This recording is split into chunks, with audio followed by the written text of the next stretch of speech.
On la porte et on vous laisse toute la place. Merci.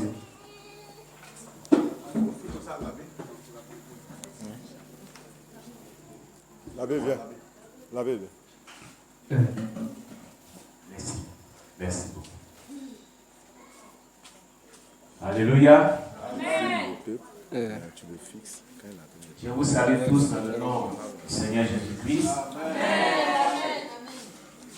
J'ai dit merci à l'Éternel Dieu qui a permis que cette rencontre ait lieu.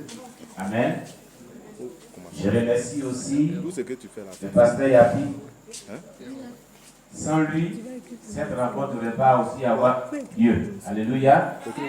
Je remercie aussi tout son staff, tout son conseil, les appelés, les diacres, les diaconesses, les responsables qui sont autour de lui.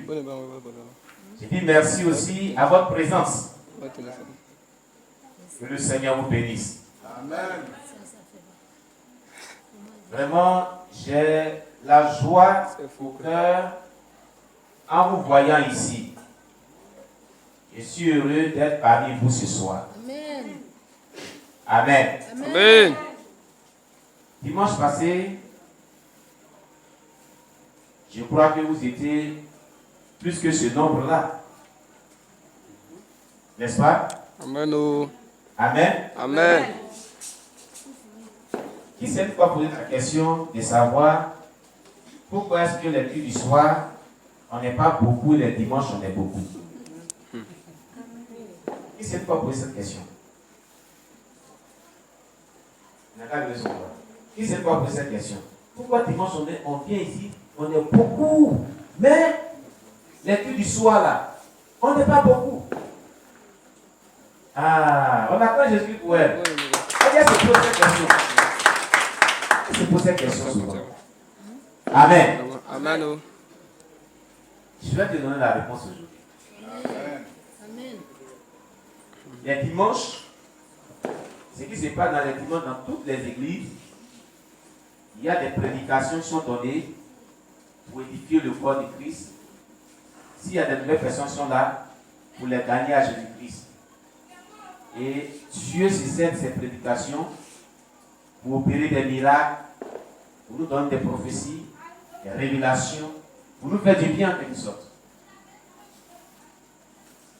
Pour nous approcher du Seigneur davantage.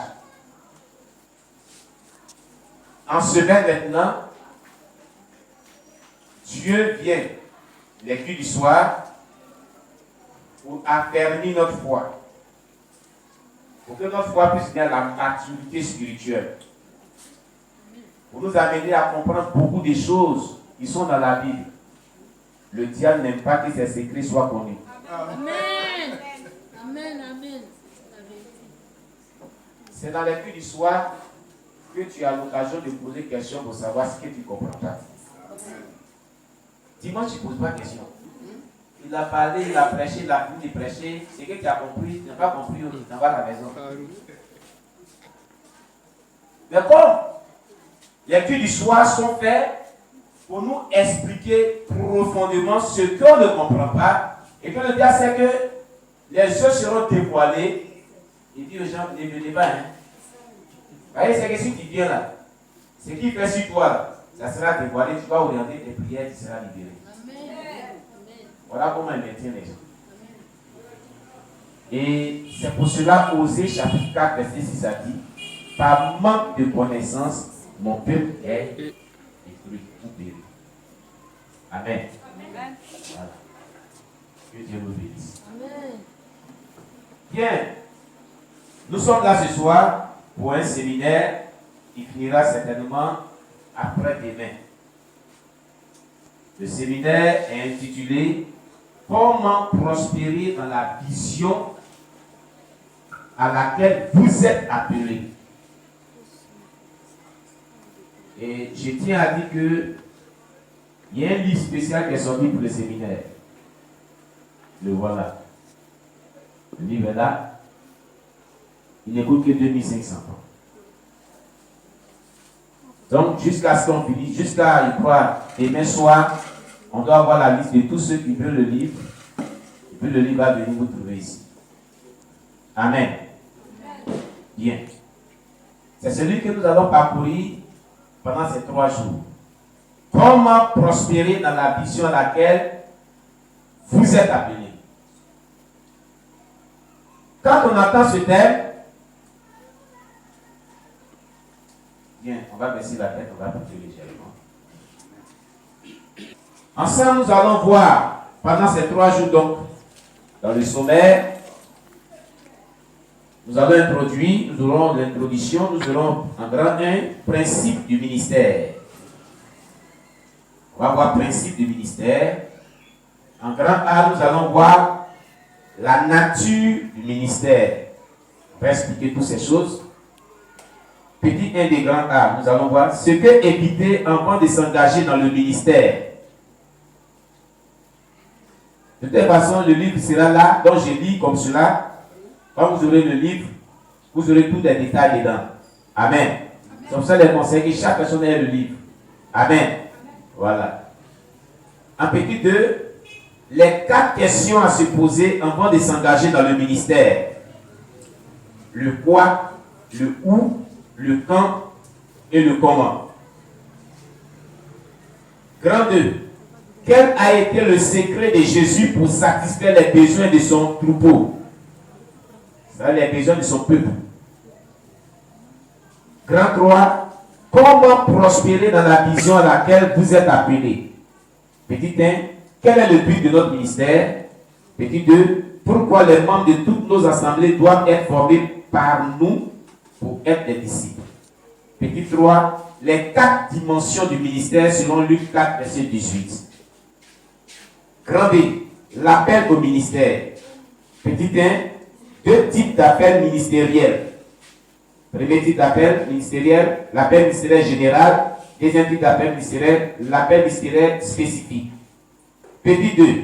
Les moyens pour reconnaître votre appel. Quelqu'un dit, je suis appelé. Mais il ne sait pas à quoi il est appelé. Et puis il est comme ça dans le néant. Au travers de ce séminaire, tu vas reconnaître à quoi Dieu t'a appelé. Amen. Petit 3. Le fondement du ministère. Quand tu ne connais pas le fondement de ton ministère, tu ne peux pas bien servir Dieu. Petit 4. Pourquoi faire des disciples des nations est la clé pour prospérer dans la vision à laquelle on est appelé. Et en conclusion, nous verrons une conclusion générale de tout ce parcours-là. Voilà ce que nous allons voir en 3 jours. Amen. Ce séminaire est filmé actuellement et sera mis sur CD. Amen. Afin que lorsque tu auras le livre et que tu auras le CD, que tu vas mettre le CD dans ta vidéo pour regarder et tu vas prendre le livre, tu vas suivre. C'est comme si tu refais le séminaire chaque jour. Amen. La mémoire retient, mais oublie. Mais les écrits restent pour toujours. Amen. Que le nom de Dieu soit béni. Amen. Ainsi donc, nous commençons nos séminaires. Bien. Il y a 2 passages de la Bible. Dans le livre de Job chapitre 1, verset 10, il est dit, tu as béni l'œuvre de ses mains. Il est aussi déclaré dans le livre de Genèse 49, verset 25, que c'est l'œuvre de ton Père qui te bénira. Voici 2 versets dans la Bible. Job 1, verset 10 déclare, tu as béni l'œuvre de ses mains. Genèse 49, verset 25 déclare, c'est l'œuvre de ton Père qui te bénira. Peuple de Dieu, ce n'est pas l'œuvre de quelqu'un d'autre qui va te bénir. Ce n'est pas l'œuvre du diable qui va te bénir. Ce n'est pas l'œuvre d'une société qui va te bénir. Pas de l'œuvre, pas d'une fonction, pas d'un travail. Mais ce qui va te bénir, toi qui te reconnais comme l'œuvre de Dieu, c'est l'œuvre de Dieu qui va te bénir. Les chrétiens ne savent pas ce que va les bénir. Ils ne savent pas où se trouve la bénédiction. La réelle bénédiction se trouve dans l'œuvre de Dieu. Elle n'est pas ailleurs. C'est pour ça que Dieu déclare dans le Genèse 49, verset 25, que c'est l'œuvre de ton Père qui te bénira. Jésus veut nous dire quoi? Que à part l'œuvre de ton Père, il n'y a pas de bénédiction meilleure ailleurs. Amen. Au vu de ce qui précède, il est évident que tout ministre de Dieu ou tout enfant de Dieu, en temps normal, devait prospérer. Tous ceux qui sont engagés dans le ministère devaient prospérer dans la vision à laquelle ils sont appelés. Mais malheureusement, le constat que nous faisons, très peu y parviennent à la prospérité. Tout vient de la nécessité de traiter ce thème, comment prospérer à la vision à laquelle Dieu nous a appelés. Amen. Bien-aimé, ce qui suit est l'un des éléments qui nous donne la voie à suivre pour prospérer à la vision à laquelle Dieu nous a appelés. Gloire à Jésus-Christ. Avant de continuer, je voudrais signifier ce que veut dire prospérer dans la vision à laquelle Dieu nous a appelés. Cela se résume dans le livre d'Ésaïe, chapitre 54, verset 13. Nous allons y revenir plus tard. Amen. Amen. Mais il m'est convenable de vous parler de ce qui est préalable. Car dans le livre de Osée 4, verset 6, comme on venait de le dire tout à l'heure, par manque de connaissance, mon peuple est péri. Alléluia. Il est déclaré, puisque tu as rejeté la connaissance, je te rejetterai et tu seras dépouillé de mon sacerdoce. Vous comprenez? Quand le peuple rejette la connaissance, Dieu te rejette.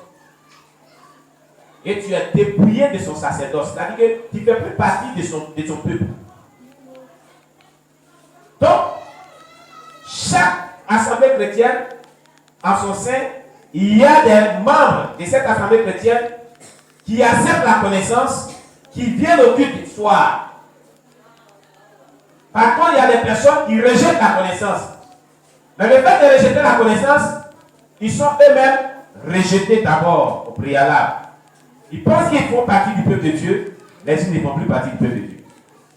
C'est ce qu'il dit dans ce cas biblique. Puisque tu as rejeté ma connaissance, je te rejetterai et tu seras dépouillé de mon sacerdoce. Tu seras enlevé de mon sacerdoce. Le sacerdoce, c'est le service. Le sacerdoce, c'est le Dieu. Le peuple de Dieu. Amen. Amen. La méconnaissance des principes du ministère est l'une des causes de ce manque de prospérité dans la vision à laquelle Dieu nous a appelés. La méconnaissance. C'est le manque de connaissance de certains principes du ministère. C'est pour cela, en grand 1, nous allons parler de principes de ministère. Principes de ministère, en grand A. En grand 1. Grand 1, principe de ministère. Grand A, la nature du ministère. Grand 1, principe de ministère. Grand A, la nature du ministère. Quand on parle de principe de ministère, quand on parle de la nature du ministère, c'est deux mots qu'on doit expliquer. Amen. Pourquoi je parle de principe de ministère? C'est pour que tous ceux qui sont appelés, qui n'ont pas encore commencé à exercer leur ministère, puissent réussir à prospérer dans la vision à laquelle Dieu les a appelés lorsqu'ils vont commencer à exercer leur ministère. Parce que de tous ceux qui sont appelés, il y en a qui sont encore là, qui n'ont pas encore commencé à exercer le ministère, qui observent, qui apprennent auprès des leaders. Alléluia. Et il y a des personnes qui exercent le ministère depuis des années, mais qui ne parviennent pas à prospérer dans leur ministère. C'est pour les deux catégories de personnes que nous parlons des principes des ministères. Amen. C'est pour les amener à prospérer dans leur ministère. Car tout pas qu'on pose aujourd'hui détermine ce qu'on sera dans le futur. Amen. Tout paquet d'être humain pose dans le présent détermine son futur.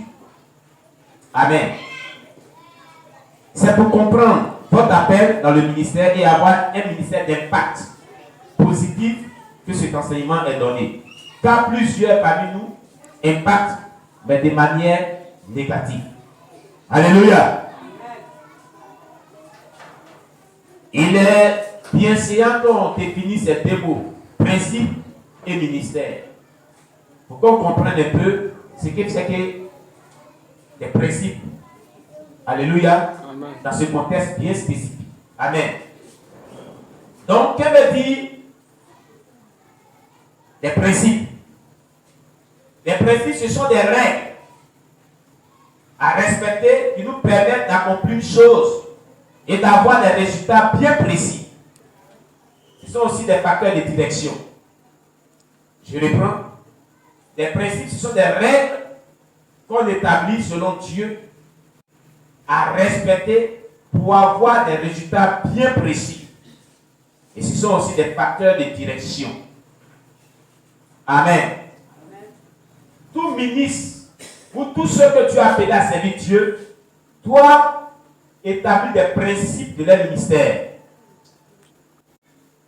Si ces principes sont respectés, tu auras des résultats concrets et précis. Et ces principes sont des facteurs de direction. Amen.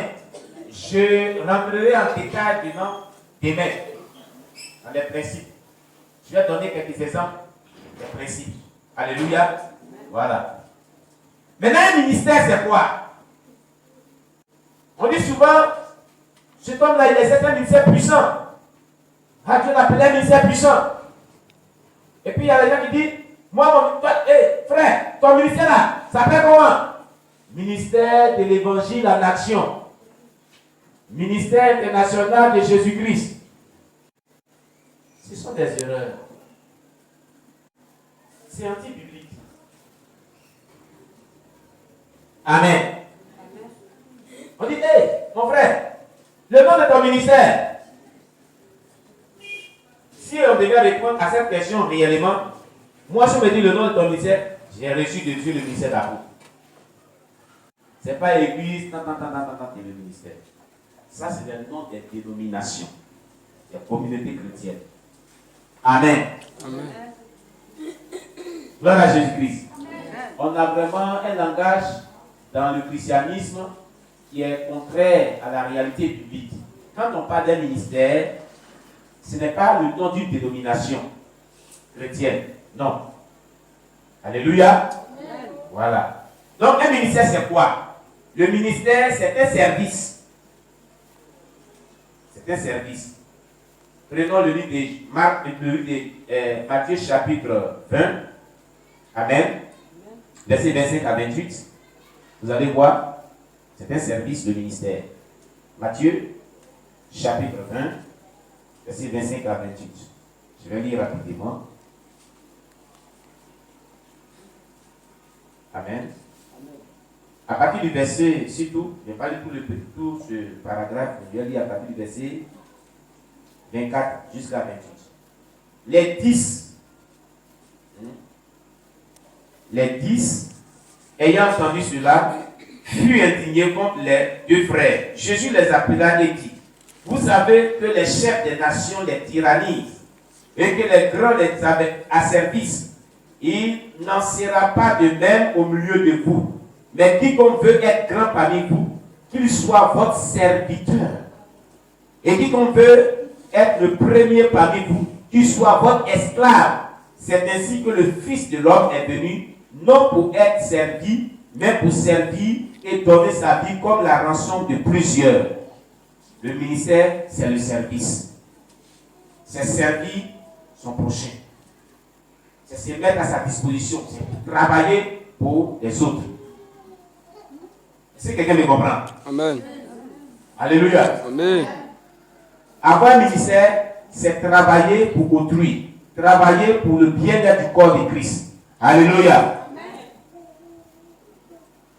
C'est aussi le placement d'un homme ou d'une femme de Dieu dans un lieu pour accomplir la volonté de Dieu qui lui est destinée. Dans Jérémie 1, verset 5, l'Éternel dit à Jérémie, avant que tu ne naisses, je te connaissais. Déjà. Avant que tu ne sois conçu dans le sein de ta mère, je t'avais déjà choisi et je t'avais déjà établi prophète des nations. Amen. Amen.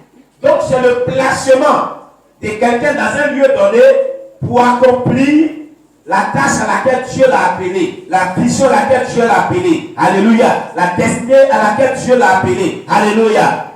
C'est un ministère. C'est le placement de quelqu'un dans un lieu donné pour accomplir la volonté de Dieu qui lui est destinée. Amen. Voilà la définition d'un ministère. Maintenant, publiquement, il y en a 5. Il y a 5 ministères d'élévation qu'on appelle les ministères généralement les ministères généraux. Ce sont les ministères d'autorité. Et on les voit dans l'UD, Éphésiens 4, verset 11. Voilà, ministère d'apôtre, ministère de prophète, ministère de docteur, ministère d'évangéliste, ministère de pasteur. Il y en a 5. Alléluia. Chaque ministère que nous avons est une continuité du ministère de Christ. Ça veut dire quoi? Si moi je suis appelé au ministère d'apôtre, je ne viens pas faire autre œuvre que ce que Jésus-Christ a fait là. Je fais la suite, la continuité de l'œuvre de Dieu. C'est pour ça que la Bible dit que l'œuvre que nous faisons est bâtie sur le fondement des apôtres et des prophètes. Pour la continuité de l'œuvre de Dieu. Donc chaque ministère, c'est la continuité du ministère de Christ. Pourquoi aussi? Parce que c'est l'Esprit de Dieu qui est ainsi Christ, qui est en nous, qui continue son œuvre au travers de nous. Ce n'est pas un autre esprit qui nous anime, mais c'est le Saint-Esprit. C'est pour ça que je suis à dire dans les gens, il est avantageux pour vous que je m'en aille. Si je ne vais pas, le consolateur ne vient pas. Celui que je vous ai produit là ne viendra pas. Donc il est avantageux pour vous que je m'en aille, afin que le consolateur vienne. Et lorsque le consolateur viendra, il va continuer l'œuvre que j'ai fait au travers de vous en quelque sorte. Donc tout ministère, c'est la continuité du ministère de Christ. Amen. Voilà. Et l'exercice du ministère consiste à faire du bien. Quand on exerce le ministère, cela consiste à faire du bien. Mais malheureusement, nous constatons des gens qui disent qu'ils sont de Dieu et qu'ils exercent le ministère, mais qui font du mal à autrui. Amen. C'est malheureux. Alléluia. Amen. Tout ministère, son but consiste à faire du bien. Quelqu'un nous prend Acte 10, verset 38. Et puis vous allez lire pourquoi, je le dis. Acte chapitre 10, verset 38. Vite. On n'a pas assez de temps. Acte des Apôtres, chapitre 10, verset 38. Tout ministère que nous exerçons a pour but de faire du bien. Parce que Jésus faisait du bien. Donc on doit continuer dans cette logique-là. Si tu as un ministère qui a pour but de faire du mal à ton prochain, tu n'es pas de Dieu. Oui, tu n'es pas de Dieu. C'est ça qui est la vérité. Alléluia. Amen. Hein? Tu n'es pas de Dieu. Acte chapitre 10, verset 38. Quelqu'un doit nous lire vite.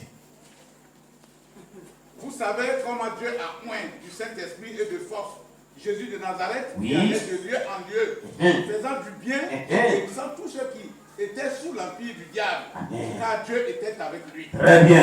Est-ce que vous avez compris ça? Vous savez comment Dieu a oint de son esprit Jésus-Christ de Nazareth, tu allais de lieu en lieu faisant du Bien. guérissant des malades, délivrant tous ceux qui étaient sous l'emprise du diable. Car Dieu était avec lui. Donc si toi ton ministère, c'est pas d'aller de lieu en lieu pour faire du bien, mais c'est de faire du mal, ce ministère est du diable. Amen. Oh. Amen, amen. Amen. Amen, amen. Amen. Ainsi donc tout ministère dont le but n'est pas de faire du bien ne vient pas de Dieu, mais du diable. Amen. Hein? Voilà Jésus-Christ. Amen. Est-ce que quelqu'un me comprend ce soir? Amen. Comme son but c'est de faire du bien, il a pour but aussi de transformer la vie de l'homme et de le repositionner dans le plan de Dieu. Le but de notre ministère, c'est de transformer notre vie, la rendre agréable à Dieu, la rendre en conformité à la parole de Dieu et nous repositionner afin que notre vie puisse accomplir le plan de Dieu. Ce pourquoi on est venu sur la terre. Parce que le diable, dès le départ, quand on est enfant, nous fait dévier cet objectif-là. Donc quand Jésus vient dans nos vies, il nous transforme au travers d'un ministre de l'évangile pour nous repositionner afin qu'on puisse accomplir le plan de Dieu pour nos vies. Les gens sont transformés donc parce que vous êtes et non pas parce que vous dites. Si quelqu'un me comprend. Donc ton ministère que tu as là, quand tu l'exerces, les gens sont transformés parce que tu es, toi-même tu es. Et non pas parce que tu dis. Et non pas parce que tu prêches. Et non pas parce que tu enseignes. Tu peux prêcher, tu peux enseigner. Mais si ta personne n'est pas née de nouveau, si ta personne n'est pas régénérée, si ta personne n'est pas transformée, les choses ne seront pas transformées. Alléluia. Quand les gens sont transformés, pas parce que tu dis, mais par ta personne qui est régénérée, ta personne qui est transformée elle-même. Si quelqu'un comprend ce langage. Amen. Et ceci noté, 1 Corinthiens 15, verset 33. Dans 1 Corinthiens 15, verset 33, il est dit, les mauvaises compagnies corrompent les bonnes mœurs. Amen. Oh. Ça veut dire que l'opposé de cette phrase dit, les bonnes compagnies transforment les mauvaises personnes en des bonnes personnes. Donc les gens ne sont pas transformés parce que tu dis, mais c'est pas ta personne. Est-ce que quelqu'un comprend? Amen, amen. Alléluia. Amen. Alléluia. Amen. Nous avons lancé les fondements de ce ministère, de ce séminaire, disons. Maintenant, petit 1, nous allons voir ce qu'est éviter avant de s'engager dans le ministère. Ça, c'est très important. C'est la case du départ. Quand Dieu t'appelle là, c'est que tu dois éviter avant de commencer ton ministère. Qui a appelé ici à servir Dieu? Quand il bien son doigt. Qui tu as appelé à le servir? Levez bien les doigts.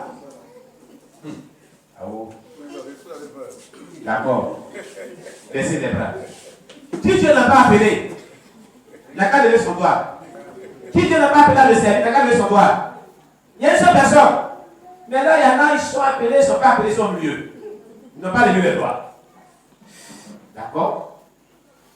À la fin de ce séminaire, on va poser cette même question. Qui a appelé à servir Dieu? Et puis on va voir. Alléluia. Amen. Ce qu'est évité avant de commencer ton ministère. Un bon fils spirituel devient toujours un bon père dans la foi. Si tu n'as pas été un bon fils spirituel, tu ne peux pas être un bon père spirituel. Possibility. Le fils spirituel qui a été 100% loyal sera plus utilisé que son père spirituel. Amen. Est-ce que vous comprenez ce que je suis en train de dire? Amen. Oh. Le fils spirituel ou la fille spirituelle qui a été 100% loyal envers son père spirituel ou sa mère spirituelle sera utilisé plus que son père spirituel, plus que sa mère spirituelle. Le cas d'Élie et Élisée en démontre. Le prophète Élie a opéré 7 miracles. Le prophète Élisée en a fait 14. Pourquoi? Parce qu'Élisée était 100% loyal envers Élie. Amen. La loyauté, c'est quoi? Il faut qu'on définisse cela. La loyauté, c'est la fidélité faite dans l'humilité en toutes choses envers son père et sa mère dans la foi. C'est tout. Est-ce que quelqu'un comprend ce que je suis en train de dire? Amen. C'est la fidélité en toutes choses et en toute humilité envers son père et sa mère dans la foi. Si tu agis ainsi, tu es 100% loyal avec ton père et ta mère dans la foi, tu seras plus utilisé que eux. C'est une règle que tu as établie. Qui vient diffuser puissamment. Alors, soyez loyal envers vos parents spirituels à 100%. Amen. Gloire à Jésus-Christ. Amen. Vous verrez cette histoire dans 1 Roi 19, verset 19 à 21. Et 2 Rois 2, chapitre 2, à 2 Rois chapitre 13. À lire absolument.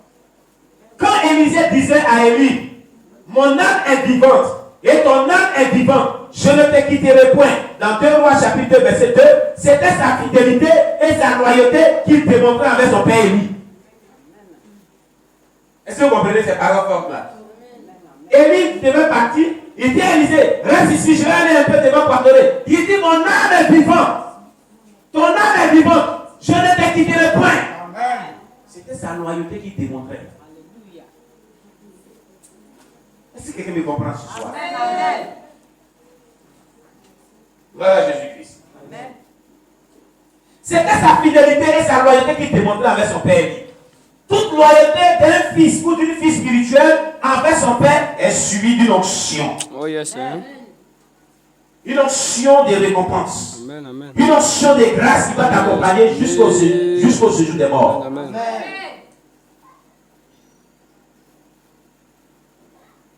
Vous comprenez ça? Amen. Vous savez pourquoi il dit ça? Quand vous lisez 2 Rois 13, 2 Rois 13, jusqu'au je pourrais expliquer quel verset. Et Seigneur Jésus, soyez loyal avec vos parents spirituels à 100%. Cette onction de loyauté là, hein, toute loyauté d'un enfant spirituel envers ses parents spirituels est suivie d'une onction de bénédiction, d'utilité puissante qui t'accompagne jusqu'à la tombe. Qui reste même dans la tombe. J'ai dit, qui reste même dans la tombe. Je vous donne la clé. Prenons la Bible, vous allez voir. 2 Rois, chapitre 13. Prenez, vous allez voir. Pour Élisée est resté dans la tombe. Et des années, cette onction-là a résisté mort. À cause de la loyauté.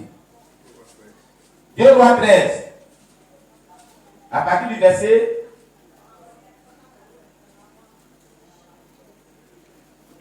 16 à 21. Verset 16 à 21.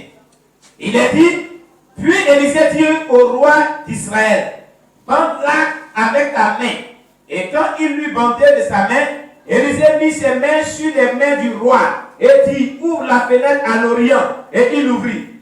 Élisée dit, tire. Et il tira. Élisée dit, c'est une flèche de délivrance de la part de l'Éternel. Une flèche de délivrance contre les Syriens. Tu battras les Syriens à Afek jusqu'à leur extermination. Verset 18. Élisée dit encore, prends les flèches. Et il les prit.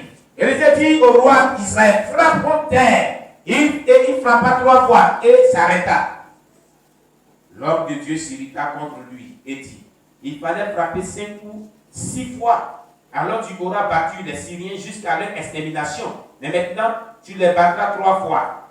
Élisée mourut et on l'enterra. L'année suivante, des troupes de Moabites pénétrèrent dans le pays. Et comme on entrait un homme, comme on enterrait un homme, voici, on aperçut une de ces troupes. Et l'on jeta l'homme dans le sépulcre d'Élisée. L'homme alla toucher les os d'Élisée et il reprit et se leva sur ses pieds. Même son cadavre, les os de son cadavre, les squelettes de son cadavre ont ressuscité mort après qu'il soit enterré pendant des années. La loyauté d'Élisée.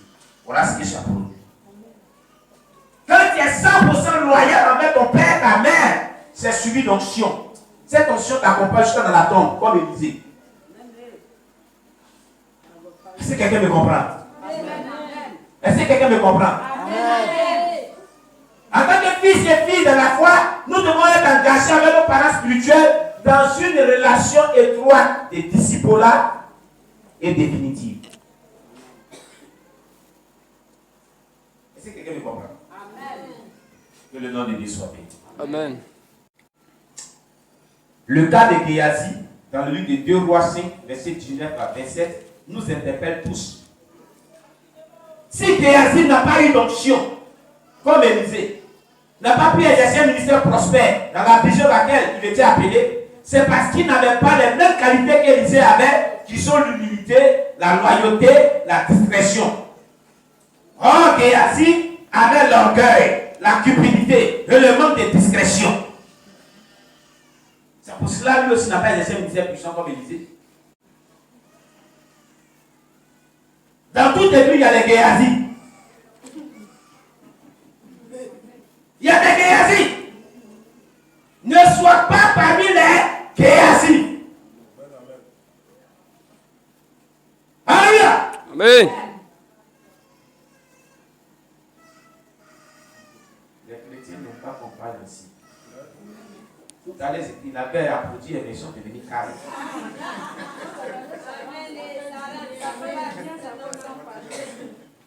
Pour en savoir plus, lisez l'histoire d'Élisée et Géasi comme dans 2 Rois 4 à 2 Rois 5. C'est-à-dire ces chapitres-là, lisez, vous allez comprendre. Tout fils spirituel qui calomnie son père ou sa mère spirituelle ne peut pas prospérer dans la vision à laquelle Dieu l'a appelé. Ce n'est pas possible. Tu ne peux pas.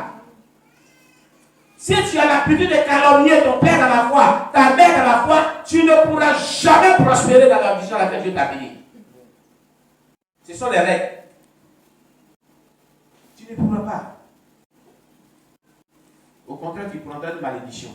Même si tu n'es pas au courant, tu vas écouper d'une malédiction. Alors le lycée là ne l'appartient pas, ça appartient à Christ. Ce n'est pas lui que tu calomnies, tu calomnies Christ.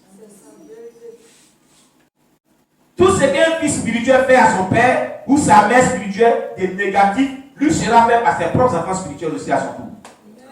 À ce propos, Jésus dit, tout ce que vous voulez que les hommes fassent pour vous, faites de même pour eux. Car c'est la loi et les prophètes. Matthieu 7, verset 12. C'est ce qui est dit dans la Bible. Et l'on vous mesurera avec la mesure dont vous mesurez. Matthieu 7, verset 2. C'est écrit dans la Bible.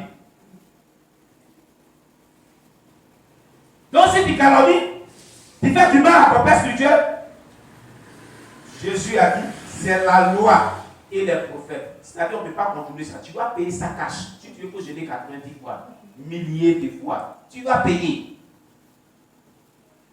Oui, oui. On te mesurera à la mesure que tu mesures les autres. C'est la loi. Prenez note des questions, à la fin il prend des questions. Mettez vos questions à côté. Je prendrai au moins 15 minutes à la fin de chaque soirée pour des questions. Amen, amen. Amen. Voilà, parce qu'il y a eu quelqu'un qui a levé le bras là. Nous allons voir aussi Psaume 18, verset 24 à 28. On le voit dedans. Prenons Psaume 18, verset. Quelqu'un prend Psaume 18, verset 24 à 28 pour lire.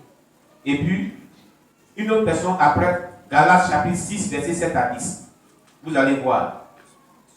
Psaume chapitre 18, verset 24 à 28 et Galates chapitre 6, verset 7 à 10. On va lire ce passage. À part Matthieu chapitre 7, verset 12 et Matthieu chapitre 7, verset 2, les versets qui suivent là en parlent aussi. Psaume 18, verset 24 à 28, Galates 6, verset 7 à 10. On y va. Quelqu'un a trouvé Psaume là? Oui? J'ai été sans reproche envers lui, et je me suis tenu en garde contre mon iniquité. Aussi l'Éternel m'a rendu selon ma droiture, Voilà. selon la pureté de mes mains devant ses yeux. Continue. Avec celui qui est bon, Avec celui qui est bon, tu te montres bon. Dieu, tu te montres bon. Avec l'homme droit, Avec l'homme qui est droit, tu agis selon la droiture. tu agis selon sa droiture. Avec celui qui est pur, Avec celui qui est tu te pur, montres pur. Tu te montres pur. Et avec le pervers, Avec celui qui est pervers, tu agis selon sa perversité. Donc si tu es mauvais avec ton père, tes enfants spirituels seront mauvais avec toi. Tu vas passer par là aussi. Tu vas voir ce qu'il y a dedans. Est-ce que quelqu'un a compris cela? David dit, tu m'as rendu selon la pureté de mes mains. Donc, c'est des choses à éviter avant de s'engager dans le ministère. Il y a des gens qui ont les ministères qui ne fleurissent pas. Et aujourd'hui, se demandent pourquoi ils souffrent. Dans leur passé, ce qu'ils ont fait là, c'est ce qui les rattrape. Ils ne le savent pas. Ça dépend de la manière dont les parents spirituels sont comportés dans le passé. Ils ont vraiment des antécédents qui sont vraiment lugubres, macabres. Ça les suit. On peut tromper un homme, mais on ne peut jamais tromper Dieu. Amen, amen. Amen. J'ai dit amen, amen. Amen. Quelqu'un est d'accord avec moi ce soir? Amen. Alléluia. Amen. J'ai dit alléluia. Amen. Galates 6, quelqu'un nous lit. Il a dit quelqu'un n'a qu'à préparer Galates 6, versets 7 à 10. C'est des choses à éviter. Il ne faut pas calomnier ton père dans la foi ou ta mère dans la foi. Il ne faut pas faire du mal. Tu vas payer sa cache avec Dieu. Oui, quelqu'un lit Galates. Ne vous y trompez pas. Ah, il ne faut pas te tromper. Il ne faut pas penser que c'est faux. On ne se moque pas de Dieu. On ne se moque pas de Dieu. Parce que quand tu le fais du mal, tu te moques de ton père spirituel. Ou bien c'est à lui que tu fais du mal. On ne se moque pas de Dieu. Ce qu'un homme aura semé, Tu as sémé. il le moissonnera. Tu vas moissonner aussi. Celui qui sème pas pour sa chair, moissonnera de la C'est chair la corruption. à la corruption. Mais celui qui sème pour l'esprit, Oui. moissonnera de L'esprit. l'esprit la vie éternelle. Amen, amen. Ne nous lassons pas de Pouvoir faire faire le du bien. bien, car nous moissonnons au temps convenable. Il ne faut pas te fatiguer de faire du bien. Il ne faut pas te fatiguer de bien te comporter avec ton père spirituel. Car au temps convenable, tu dois moissonner. Mais si tu fais du mal, la malédiction te suivra. Oh yes, hein. C'est la Bible qui dit, c'est pas bon. C'est clair. Gloire à Jésus. Amen. C'est des choses à éviter avant de commencer le ministère. Nous allons voir l'exemple dans la Bible. L'exemple de David. Le roi David, il a fait sa cache avec Dieu. Il a même gêné de ses collègues. L'homme que Dieu a dit, voilà l'homme selon mon cœur là. Il a payé ça. Oui. David qui a coupé la robe de Saül. Quand on lisait le texte, elle a coupé la robe de Saül, son cœur a commencé à battre. La Bible a lu. S'il venait de commettre une erreur, il ne va pas commettre. Celui qui le suivait dit, voilà aujourd'hui où Dieu te dit ton ennemi, il faut le tuer. David a bien dit, je ne mettrai pas la main sur loin de l'Éternel. C'était bien dit. Il faut partir, il prend son épée, il vient chercher une preuve et il coupe la robe du roi. On ne touche pas à oins, comme tu viens de dire ça. Tu as touché au oin de Dieu. Quand quelqu'un est oint, l'onction est même dans ses habits. Oh yes, hein. Si tu as touché ses habits, tu l'as touché. Amen. C'est pour ça que la femme qui avait fait des sang pendant 12 années, elle dit, je vais toucher seulement son vêtement. Si elle touche son vêtement, elle serait quelqu'un a touché le vêtement de Jésus-Christ. Jésus a dit que quelqu'un m'a touché. Oh yes, hein. Pierre dit, mais pourquoi tu peux dire ça, Messie? Nous tous sommes des plus ici. Il y a du monde. Moi-même, j'ai touché. Tout le monde te touche. Il dit, Pierre, vous me touchez. Mais une personne qui m'a touché d'une manière différente. Amen. Quand la personne m'a touché, j'ai senti une force qui est sortie de moi. Oh yes, hein. La femme dit que c'est moi. Ma fille, la foi t'a touché. Amen. Parce qu'elle a touché son vêtement. Amen. Il y a l'onction dans son vêtement, celui qui est moins. Donc quand David a coupé la robe de Saül, lui qui disait qu'il ne mettait pas la main sur le loin de l'Éternel, il ne savait pas. Il avait mis la main sur le loin de l'Éternel. Sans le savoir. Son cœur a commencé à battre. La Bible a lu. Les conséquences vont suivre. Alléluia. Amen.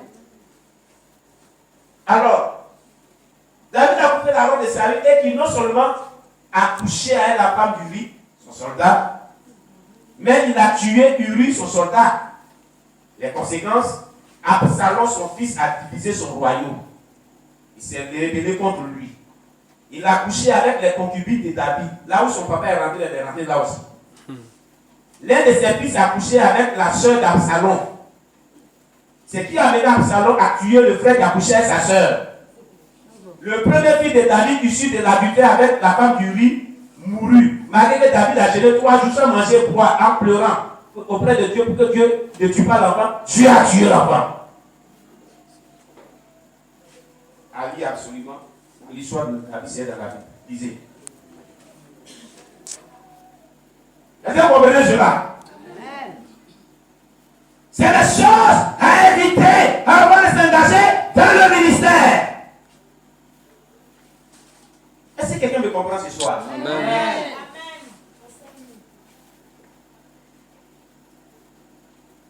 Ne pas désobéir aux parents spirituels, même s'ils sont d'un caractère difficile. Tes parents spirituels, même s'ils sont tués des caractères comment? Ils sont mauvais, ils sont mauvais. Il ne faut pas les désobéir, la Bible dit.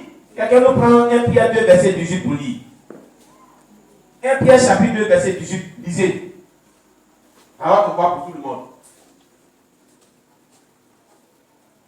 C'est des choses à éviter avant de s'engager dans le ministère. 1 Pierre chapitre 2, verset 18. Quelqu'un lit. Oui, vas-y mon fils. 1 Pierre 2, chapitre 18, verset 18. Petits enfants, c'est la dernière heure. Vous n'avez appris que... Est-ce que c'est ça? Verset 18. Allons-y. Serviteurs, Serviteurs, soyez soumis en toute crainte. soyez soumis en toute crainte. Non seulement à ceux qui sont bons et doux, mais aussi à ceux qui sont de caractère difficile. Difficile. Serviteurs, soyez soumis en toute crainte à vos maîtres. Non seulement ceux-là qui ont un caractère doux, mais ceux-là qui ont aussi un caractère difficile. C'est la Bible qui le dit. Il a un caractère difficile. À cause de la bénédiction que tu dois avoir pour exercer ton ministère, là, sois soumis, accepte tout et fais ce qu'il te dit. Ça ne veut pas dire que si tu faut aller tuer l'homme, il faut aller le tuer. Hein? Ce n'est pas libertinage dans libertinage. Il y a des règles à suivre dedans aussi. Mais un père dans la foi ne veut pas dire d'aller tuer l'homme. Amen. Hein? Voilà. Ne pas quitter ses parents spirituels dans la rébellion. À fort. Il y a des gens qui ont quitté les parents spirituels pour aller fonder un ministère dans la rébellion, la malédiction les ont suivis. C'est pas bon. 2 Timothée 3, verset 2. Toute rébellion à la parole de Dieu sans repentance a une conséquence éternelle. Hébreux 10, verset 26 à 27. Amen. Petit 2. On va voir maintenant, on a fini de parler de ce qui est évité avant de s'engager dans le ministère. Amen. Amen. Maintenant, nous allons voir les 4 questions à se poser avant de s'engager dans le ministère. Avant de s'engager dans le ministère, il y a des questions que tu dois te poser. Et il y en a 4 principalement. On n'est pas comme ça vous engager dans le ministère. Il y a des questions que tu dois te poser. Et parmi ces questions-là, il y a 4 questions principales. Nous allons les parcourir ensemble. Amen, amen. Amen. Est-ce que quelqu'un est dans la joie ce soir? Amen. Gloire à l'ange. La première question, c'est le quoi. Le quoi. Dieu, tu m'as appelé.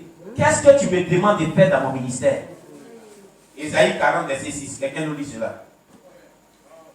Ésaïe chapitre 40, verset 6. Le quoi. Dieu, tu m'as appelé là. Mais qu'est-ce qu'il doit faire dans mon ministère? Tu m'as appelé à quoi? Personnellement. Ésaïe chapitre 40, verset 6. Quelqu'un nous lit. À votre voix.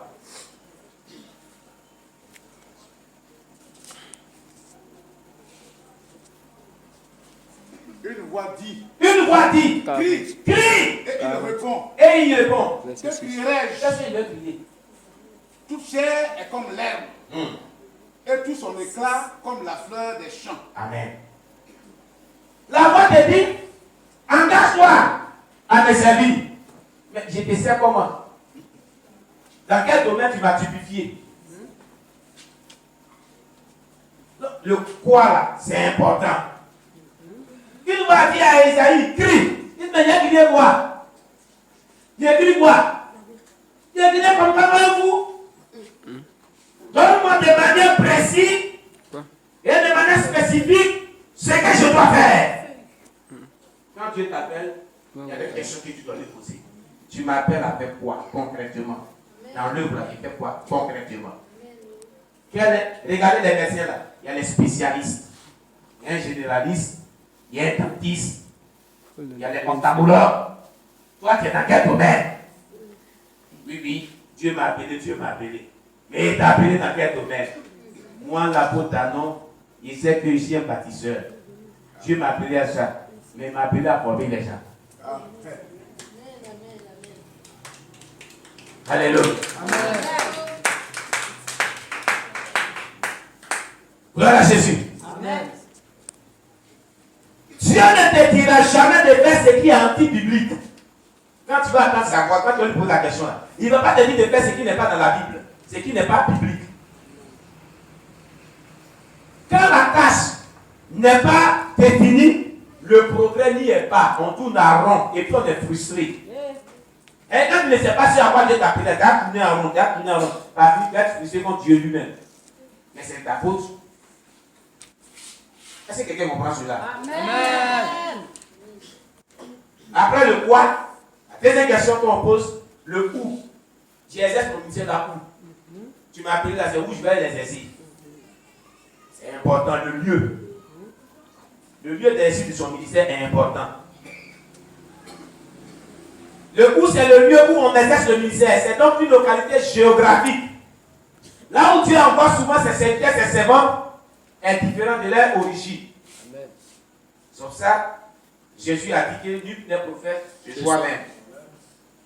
Le plus souvent, quand Dieu envoie les gens, il les envoie le plus souvent loin de leur origine, là où ils sont nés. Parce que ça va gêner un peu leur ministère.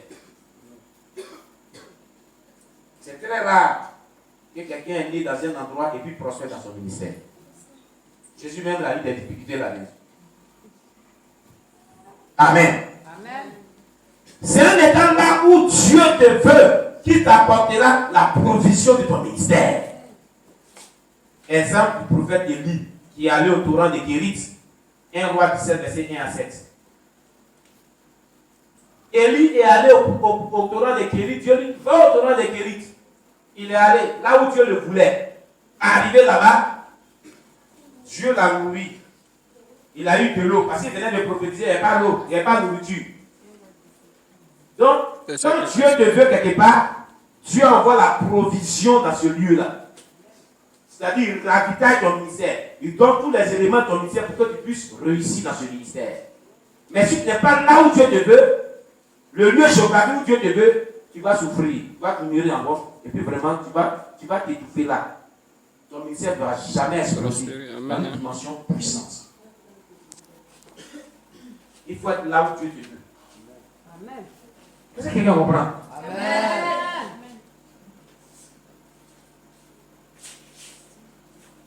Le quand. La troisième question, c'est le quand.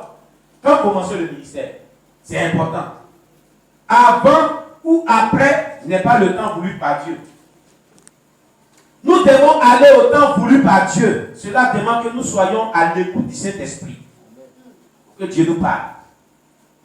Ecclésiaste 3, verset 1. Il y a un temps pour toutes choses. Il y a un temps pour mourir, il y a un temps pour naître, il y a un temps pour toutes choses. Ce verset-là le dit. Ecclésiaste 3, verset 1. Ésaïe 6, verset 8 à 9.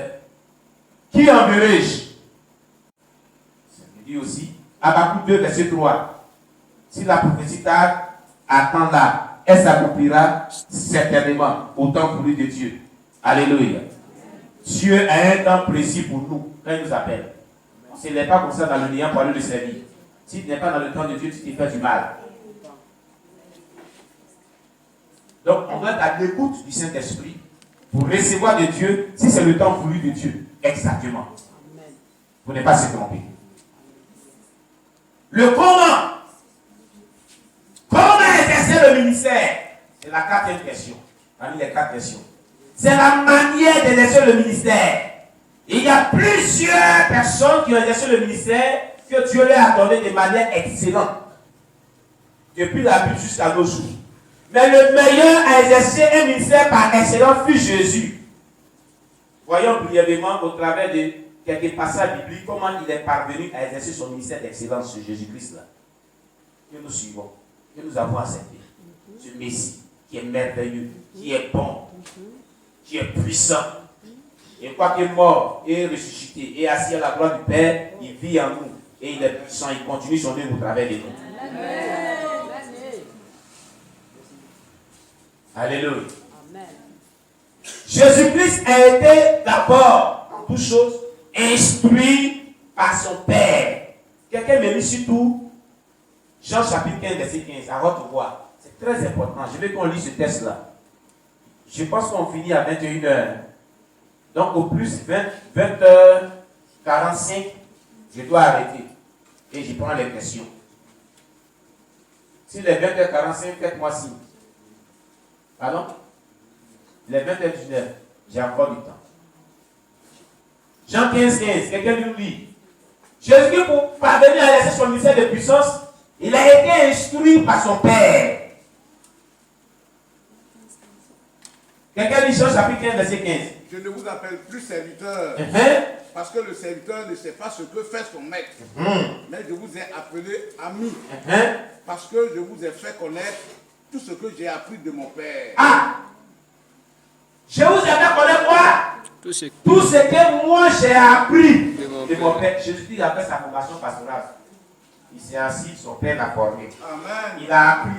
Quand quelqu'un apprend, il a fait quoi? Il étudie. Il s'est fait former. Même le Messie s'est fait former. Amen. Tout ce que j'ai appris de mon Père. Les gens ne veulent pas se faire former. Il dit que le Saint-Esprit enseigne. Jésus a fait sa formation pastorale. Vous êtes content moi ce soir quand vous apprenez toutes ces choses-là? Hein? C'est parce que j'ai fait une formation pastorale. Le livre que je suis en train de parcourir, vous n'allez pas le voir dans une bibliothèque quelque part. Ce sont mes propres écrits. Qu'est-ce qui a fait que je suis arrivé à ce niveau? C'est la formation pastorale. Donc, pour que tu aies un ministère d'excellence, il faut t'engager pour qu'on te forme d'abord. Jésus a été instruit par son Père. Il a dit, je ne vous appelle plus serviteur, mais je vous appelle ami, parce que tout ce que mon Père, j'ai appris de lui là, je vous ai dit cela. Je vous ai enseigné moi aussi à votre tour. Il a appris, c'est pas ce qu'il a écrit. La Bible que notre Messie là, il a appris. Et il est assis comme cela pendant des années. Il dit, papa, tu dis quoi même? Il prend note. Lui aussi, il a bien enseigné. Il a été aussi à l'école, à son temps et à sa manière. Est-ce que quelqu'un me comprend ce soir? Les gens ne doivent plus aller dans les esprits pastorales que vraiment on doit être enseigné par le Saint-Esprit. Jésus a été enseigné. Comprends cela? Tu lis toujours Jean 15, mais tu n'as pas découvert dedans. Il dit ce que j'ai appris de mon Père. Il a appris combien d'élèves à apprendre. Il était disciple de son Père pour former des disciples lui-même. Maranatha! Jésus revient. On acclame le Seigneur Jésus. Alléluia. Gloire à Jésus. Alléluia! Amen. J'ai dit Alléluia! Amen. Est-ce que le Père est présent ce soir? Amen. Ça peut aller, qui est content même? Alléluia. Qui veut qu'il continue? Amen. Seulement que les gens ne sont pas beaucoup. Non, ça. Ils seront rendez-vous. Il n'y aura pas de retardataires demain. Je l'ai répondu. Mais non, pas là, on va faire après. Alléluia. Bien. Donc Jésus a été instruit par son Père. Ce qui veut dire que nous qui voulons exercer un ministère d'excellence comme lui, nous devons être instruits. Et pour être instruit, il est aussi bien de se faire former dans un bon esprit pastoral. Et moi, je vous invite à se rejoindre la nôtre. Amen. Amen. Qui est d'accord avec moi? Amen. Donc, je vous invite à venir faire cours avec moi. Amen. Qui va faire cours avec moi? Amen. Qui va faire cours avec moi? Amen. D'accord, le Seigneur. D'ici demain, on va vous donner les fiches de renseignements. Amen. Amen. Et vous allez vous inscrire. Amen. Amen. On va commencer les cours. Demain, il y a commencé à envoyer les livres qu'on étudie un peu. Je vais vous présenter cela. Amen. Amen. Je suis en train de préparer un livre. Comment préparer un message et de prêcher avec efficacité. Je n'ai pas encore fini, mais je suis en train de l'écrire. Si Dieu nous permet, on va faire un séminaire dessus. Amen. Et je suis en train de, par la grâce de Dieu, écrire ici l'onction. Comment avoir l'onction, comment faire croître l'onction, comment maintenir l'onction, comment exercer dans l'onction. Si Dieu me fait grâce, je vais venir écrire ce livre-là. Et on va faire des séminaires là-dessus. Gloire à Jésus. Amen. Donc, qui veut jouer notre instruit pastoral? Qui veut? Pour être formé aussi. Ah, on dit pas à diminuer.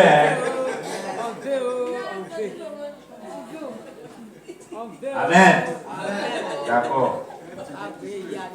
Bien. Jésus-Christ ne disait pas, après d'être instruit, Jésus ne disait et n'annonçait que ce que le Père qui l'a envoyé lui disait de dire. C'est-à-dire que ce n'est pas comme ça pour parler comme ça, comme on parle nous aussi. Nous, on parle à longueur de journée. C'est qu'on fait la chanson de nous. Dans Matthieu chapitre 12, il dit que par tes paroles, tu seras justifié, et par tes paroles, tu seras condamné. Mais toi, Matthieu, tu t'es là. Jusqu'à au coucher du journée. Et tu fais cette poussière de silence.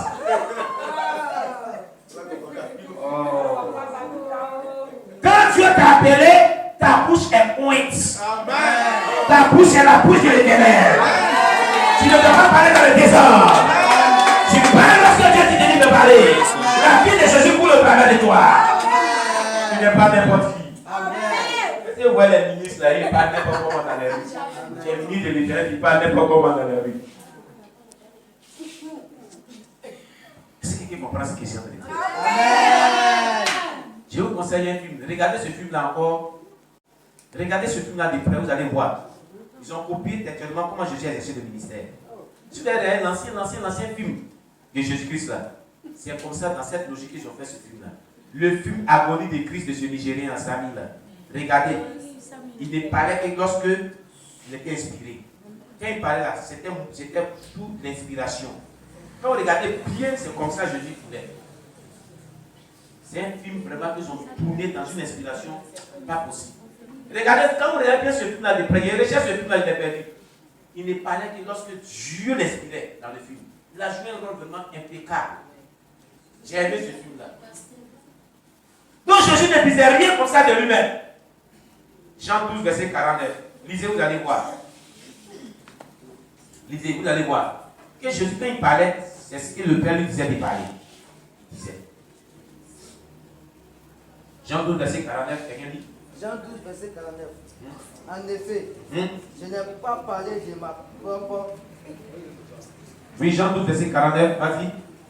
En effet, je n'ai pas parlé de ma propre initiative. Oui. Mais le Père qui m'a envoyé m'a prescrit lui-même ce que je dois dire et annoncer. Très bien. Je n'ai pas parlé de ma propre initiative. Mais le Père qui m'a envoyé, il m'a prescrit ce que je dois dire. Et c'est ce qu'il a dit.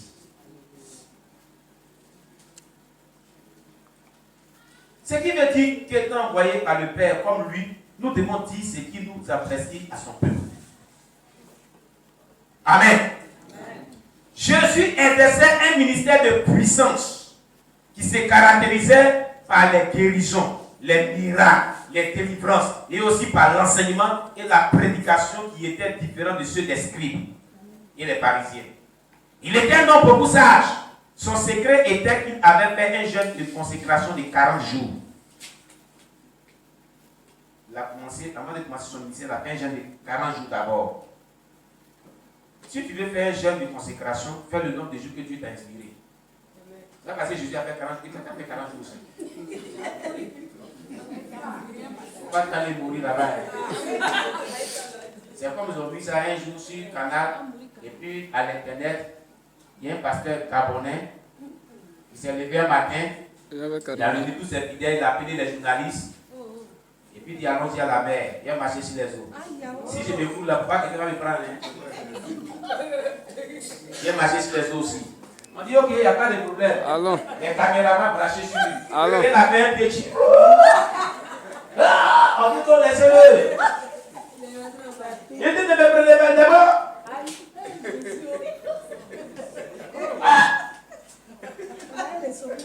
Seigneur, ça vite, hein?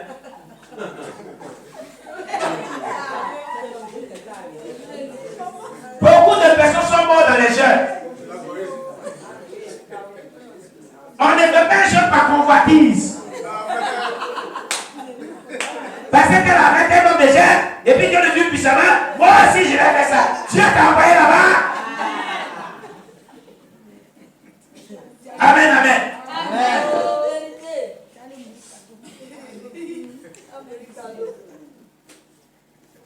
Le vieux père Capou l'a fait 40 jours. Et après cela, il faisait, chaque an c'était son alliance avec Dieu, 21 jours par an. Le vieux père Dion Robert que vous voyez ici là, moi je le respecte beaucoup. Il fait 40 jours chaque année. C'est son alliance avec Dieu.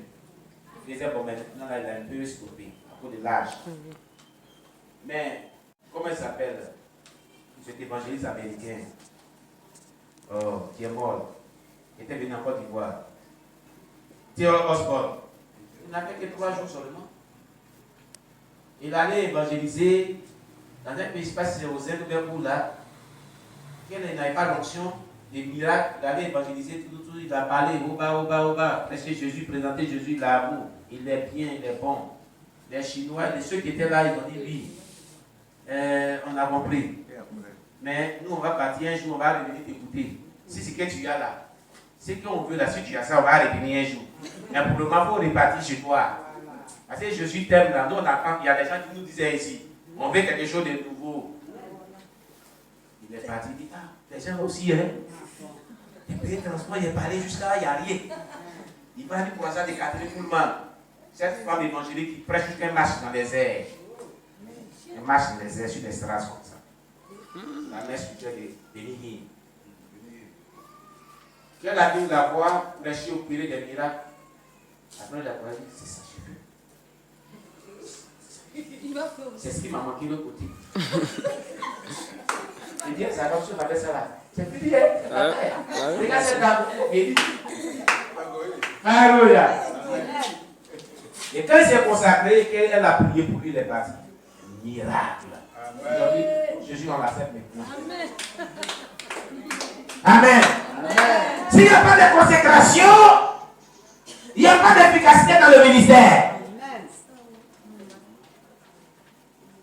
Depuis la Bible jusqu'à notre jour, tous ceux que Dieu a utilisés d'une manière puissante ont été des hommes qui sont consacrés à l'Éternel. Amen. Alléluia. Amen. Alors, fais le nombre de jours que Dieu t'a inspiré. Il ne faut pas rentrer dans ce que Dieu t'a pas dit. Oh. J'ai aimé un homme de Dieu, c'est un ancien réfugialiste du nom de Jonathan Edwards, c'est son livre.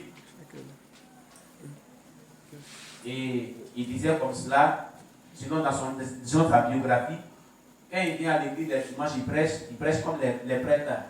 Il est écrit dans les rois. Et puis les gens rient. Je ne sais pas que le prédicateur. Il en avait marre. Il ne peut pas gêner jusqu'à midi la fin. Quand il commence à s'écrouler toujours, il ne finit pas toujours. Et il y a des gens comme cela. Un jour, il a dit à sa femme, il est rentré dans la maison, dans sa chambre. Il dit, j'ai fait 3 jours sans manger ça, c'est pour venir à midi pour dire j'ai fait. Et cette fois-ci, il n'a pas fait ça. Il rentre, s'enferme, il prend la clé et puis fait sortir ça par derrière. Il dit, si je suis mort à casser, ouvrez-moi, allez m'enterrer. Je ne vais pas mourir. Et selon sa biographie, il a dit, il a prié 3 jours, 3 nuits sans repli. C'est-à-dire que sans se reposer. Il a prié pendant 72 heures, non-stop. Quand les 3 jours sont arrivés, quand elle a tapé, dit pour moi, quand sa femme a ouvert, la gloire de Dieu, la main ouverte lumière, c'était comme des pigments blancs sur lui. Quand sa femme l'a regardé, elle est tombée sur l'onction. L'onction l'a saisi là. Elle a fait des heures là dans l'onction. C'était un dimanche, quand elle avait prêché, le même message qu'il disait, il a prêché ce jour-là, pécheur entre les mains d'un Dieu en colère. Quand il pensait à prêcher, non, pasteur, faut arrêter de prêcher. L'enfer sur nos pieds, on va changer. L'église a changé, les gens sont les l'église. 3 jours de jeûne, et 3 jours, 72 heures, non-stop. Je ne sais pas laver, n'a pas bu, n'a pas mangé. Prier, non l'église, 72 heures, non-stop. Il a dit pendant qu'il prêchait, les gens tombaient dans la vie. L'onction cessait les gens. Dans la vie, dans toute la vie.